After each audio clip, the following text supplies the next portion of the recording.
अच्छा जी, औज़ु बिल्लाहि मिनश शैतानिर रजीम, बिस्मिल्लाहिर रहमानिर रहीम।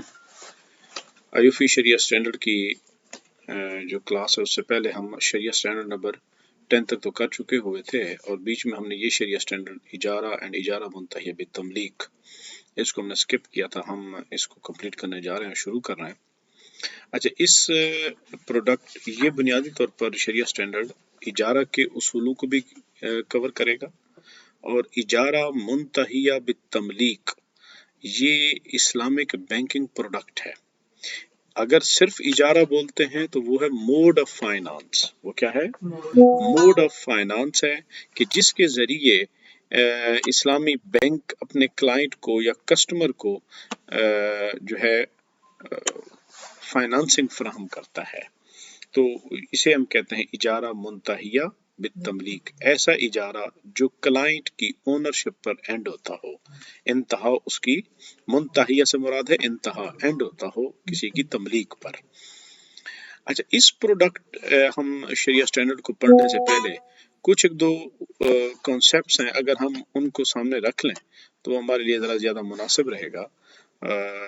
एक तो ये है कि जो बुनियादी तौर पर कन्वेंशनल साइड पर यानी कि सूदी निज़ाम मईशत में जो लीज का तस्वुर है, क्योंकि हम इजारा को इंग्लिश में क्या कहते हैं? लीज कहते हैं। तो लीज जो कन्वेंशनल लीज है वो दो तरह की होती है। एक को हम कहते हैं ऑपरेटिंग लीज और एक को हम कहते हैं फाइनेंशियल लीज। उसी फाइनेंशियल लीज को हम कैपिटल लीज भी कहते हैं। उसी फाइनेंशियल लीज को हम कैपिटल लीज भी कहते हैं। अच्छा, एक तस्वुर जो जब बहस चलती है, सूद की बहस चलती है कि जनाब ये जो आप सूद वसूल करते हैं ये तो जायज़ नहीं होता इस्लाम में। तो जो सूदी निज़ाम मईशत वाले लोग हैं वो ये कहते हैं कि जनाब इस्लाम कहता है कि आप असासे को किराए पे दे सकते हैं। तो वो कहते हैं कि जो पैसा है, कैपिटल है, हमारा मनी है, ये भी तो असासा है, लिहाजा हम क्या कर रहे हैं, इसको किराए पे दे रहे हैं और वो जो जिसे आप सूद कहते हो वो तो किराया है। तो बुनियादी तौर पर जो फाइनेंशियल लीज का तस्वुर है ये वही है कि पैसे को किराए पर देना, पैसे को किराए पर देना। अब इस्लाम के अंदर ये जायज नहीं है, क्योंकि हम देखते हैं माल इस्लाम जो है वो उसकी तकसीम करता है। इस्लाम कहता है माल के मुख्तलिफ अक़साम हैं, उसमें से एक किस्म है यूजेबल एसेट और पेरिशेबल एसेट की। यूजेबल एसेट और पेरिशेबल एसेट्स की, यानी यूजेबल असासा तो वो होता है जिसे आप इस्तेमाल करते हैं लेकिन इस्तेमाल करने के बाद उसका बुनियादी स्ट्रक्चर कायम रहता है। जिस तरह की गाड़ी को आपने किराए पे लिया लेकिन गाड़ी इस्तेमाल के बाद तब्दील नहीं हो जाती, वैसे ही रह जाती है। लेकिन कुछ आइटम ऐसे होते हैं कि जिनका यूजेज ही उनको कंज्यूम करना है, जिनका यूजेज ही उनको कंज्यूम कर देना है, वो कंजम्पशन के पास बाकी नहीं रहते कंज्यूम करने के बाद। जिस तरह के वेजिटेबल्स हैं, एडिबल आइटम्स हैं, मनी जो पैसा है वो भी कंज्यूमेबल एसेट में आता है, क्योंकि जब आप उसे खर्च कर लेते हैं तो आपके हाथों में बाकी नहीं बचता। तो इस वजह से जब बात आई कि इजारा लीज किस तरह के असासों के अंदर अक्द हो सकता है, तो जनाब वो तो पेरिशेबल एसेट्स के अंदर होता ही नहीं है, क्योंकि इजारे में तो अपने चीज को वापस करनी होती है इस्तेमाल के बाद। तो पैसा जब खर्च हो गया तो वापस कैसे करेंगे? तो इसलिए इस्लाम कहता है कि जनाब फाइनेंशियल लीज पॉसिबल ही नहीं है। अब हम देखते ही हैं कि फाइनेंशियल लीज बुनियादी तौर पर होती क्या है। अच्छा, जो फाइनेंशियल लीज है बुनियादी तौर पर ये कैपिटल को क्या करता है, फाइनेंस को या पैसे को किराए पे देना है। क्लाइंट सूदी बैंक के पास आता है और कहता है कि जनाब मुझे एक असासा खरीदना है। सूदी बैंक कहता है कि जनाब ठीक है, उसको पैसे दे देते हैं। क्लाइंट उस असासे को खरीदता है और उसकी जो ओनरशिप है वो रहती है बैंक की। ओनरशिप किसकी रहती है? बैंक की रहती है। और यूज कौन करता है? क्लाइंट। और उसके ऊपर खतरात, उस एसेट के जो रिस्क हैं वो किसके होने चाहिए? उसूल क्या कहता है? मालिक के होने चाहिए। रिस्क हमेशा किसका होता है? चीज के मालिक का होता है। अब इसमें जो ओनरशिप है वो है बैंक की, लेकिन रिस्क सारे क्लाइंट के होते हैं, रिस्क सारे क्लाइंट भुगतता है। हालांकि है वो किराएदार, मालिक है सूदी बैंक, तो चाहिए कि भी रिस्क भी सारे सूदी बैंक के होने चाहिए थे, लेकिन रिस्क कौन उठा रहा है? क्लाइंट। तो इस्लामिक लॉ क्या कहता है? इस्लामिक लॉ ये कहता है कि जनाब फिर हम अल्फाज का एतबार नहीं करेंगे, हम तो मानी का एतबार करेंगे, हकीकत का एतबार करेंगे। तो इसका मतलब ये हुआ हम ये समझेंगे कि गोया सूदी बैंक ने क्लाइंट को कर्जा दिया और कर्जे के ऊपर प्रॉफिट चार्ज किया, जो कि क्या बनता है? सूद बनता है। हाँ, उन्होंने बीच में नाम जो है वो इजारा का रख लिया, लीज का रख लिया और उसको लीज का नाम दे दिया, ये हकीकत में लीज नहीं है। अच्छा, इसके बरक्स दूसरी लीज जो सूदी बैंक करते हैं उसे कहते हैं ऑपरेटिंग लीज। उसे क्या कहते हैं? Operating lease. अच्छा, ऑपरेटिंग लीज में ये होता है कि जो कॉन्ट्रैक्ट साइन होता है वो भी किराएदारी का है। वो किसका होता है? किराएदारी का होता है, और उसके अंदर रेंट पे होता है। और जो लेसी जिसे हम किराएदार कहते हैं वो उस एसेट को लेता है और उसकी ओनरशिप होती है सूदी बैंक की, और उसके रिस्क भी होते हैं सूदी बैंक के, उसके रिस्क भी सूदी बैंक के होते हैं। लेकिन होता यह है कि वो जो कस्टमर है उस असासे को इस्तेमाल करने के बाद असासा वापस करता है सूदी बैंक को, उसमें उसके पास ये ऑप्शन नहीं होता कि वो उस असासे को खरीदेगा। लेकिन फाइनेंशियल लीज में क्या होता है? फाइनेंशियल लीज में होता है कि एक अरसे के बाद जाकर एक खास रकम सूदी बैंक को दे देगा, तो वो असासा सूदी बैंक क्लाइंट के नाम पे ट्रांसफर कर देगा। बात समझ आ गई? तो इस वजह से कहा जाता है कि ये जो दो किस्में बन गई लीज की, एक ऑपरेटिंग लीज और दूसरी फाइनेंशियल लीज या कैपिटल लीज, इन दोनों में से इस्लाम के जो करीब तर है वो ऑपरेटिंग लीज है। तो ऑपरेटिंग लीज के अंदर अगर वो शराइत जो सूदी बैंक रखता है जुर्माने की, या वो टर्म्स एंड कंडीशन जो इजारा की मफकूद होती हैं, वो अगर शामिल कर ली जाएं तो बिल्कुल ये इस्लाम का इजारा बन जाता है और ये जायज हो जाएगा।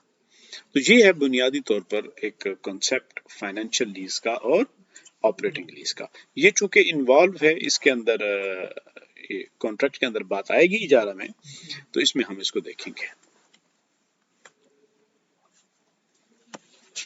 अच्छा, पहले आपको ये भी बताता चलूं कि जो इजारा मुंतहिया बित्तमलीक प्रोडक्ट है इस्लामी बैंकों की, उसके तहत होता क्या है?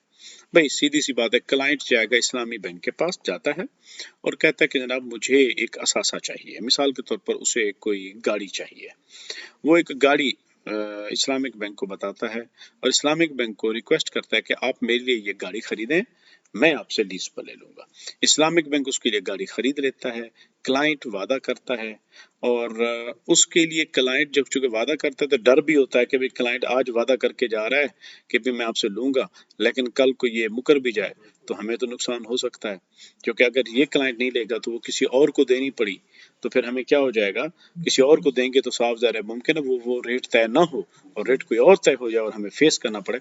तो उसके लिए कुछ ना कुछ एडवांस रकम उससे वसूल कर लेते हैं कि अगर हमारा कोई हकीकी नुकसान हो गया तो उस एडवांस रकम से उस हकीकी नुकसान को हम क्या कर लेंगे? पूरा कर लेंगे। अच्छा, फिर उसके बाद इस्लामिक बैंक वो एसेट परचेज करता है, वो एसेट इस्लामिक बैंक की ओनरशिप में होता है। क्लाइंट के साथ बुलाया जाता है, क्लाइंट को भी गाड़ी आ गई है, अब आओ हमारे साथ एक कॉन्ट्रैक्ट करो। इस्लामिक बैंक क्लाइंट के साथ इजारा का कॉन्ट्रैक्ट साइन करता है। उसमें इस्लामिक बैंक और क्लाइंट का जो रिलेशनशिप बनता है उसे हम कहते हैं लेसी और लेसौर का। लेसौर होता है मालिक, ठीक है, और जो लेसी होता है वो किराएदार। तो ये उनके दरमियान आपस में रिलेशनशिप, एक किराया तय किया जाता है, रेंटल तय होता है, पीरियोडिक रेंटल उससे कहते हैं कि भी एक महीने बाद 2 महीने बाद अपने किराया पे करना है। अच्छा, फिर एक खास मुद्दत 5 साल का है मिसाल के तौर पर लीज। अब रिस्क किसके होते हैं? इस्लामिक बैंक के होते हैं। नॉर्मली वही वाले रिस्क जो उमूमन किराएदारी के अंदर आते हैं। अच्छा भाई, एक्सपेंडिचर कौन बियर करेगा? भाई चीज को इस्तेमाल करने के अखराजात बियर करेगा क्लाइंट, اور گاڑی کی اونرشپ سے متعلق اگر اخراجات ہوں گے تو وہ کون بیئر کرے گا؟ Islamic bank. بات سمجھ آ گئی؟ اچھا، یہ ایک لیز کا ایگریمنٹ طے ہو جاتا ہے، لیز شروع ہو جاتی ہے.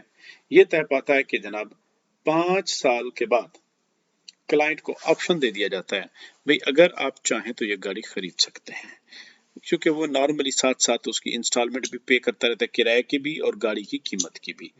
آخر میں آ کر اسلامک بینک یا تو اس سے کہہ دیتا ہے کہ بھی اتنے پیسے ہمیں دے دو تو گاڑی آپ کی، یا اگر وہ زیادہ پیسے وصول کر بیٹھا ہوتا ہے اس کی پوری قیمت کے تو اسلامک بینک اس کو کہہ دیتا ہے کہ چلو جناب یہ گاڑی ہم نے آپ کو ایز اے گفٹ آپ کو دے دی. لیکن یہ والی بات پہلے سے کانٹریکٹ کے اندر کنڈیشن کے طور پہ ذکر نہیں ہوتی، یہ یاد رکھ لیں. ہم آپ کو دیں گے.